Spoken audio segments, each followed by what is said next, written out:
Juneteenth is the oldest nationally celebrated commemoration of the ending of slavery in the United States.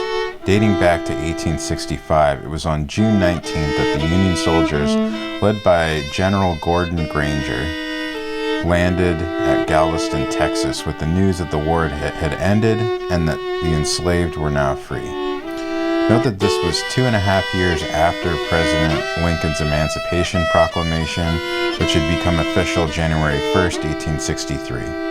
The Emancipation Proclamation had little impact on Texas due to the minimal number of Union troops to enforce the new executive order.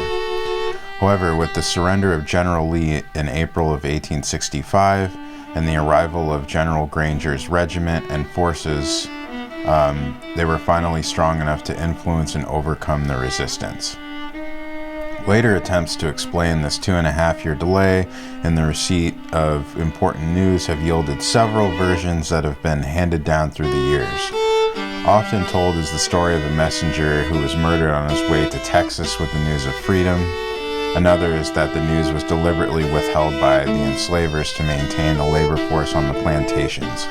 And still another is that federal troops actually waited for the slave owners to reap the benefits of one last cotton harvest before going to Texas to enforce the Emancipation Proclamation. All of which or none of these versions could be true. Certainly for some, President Lincoln's authority over the rebellious states was in question. Whatever the reasons, conditions in Texas remained status quo well beyond what was statutory.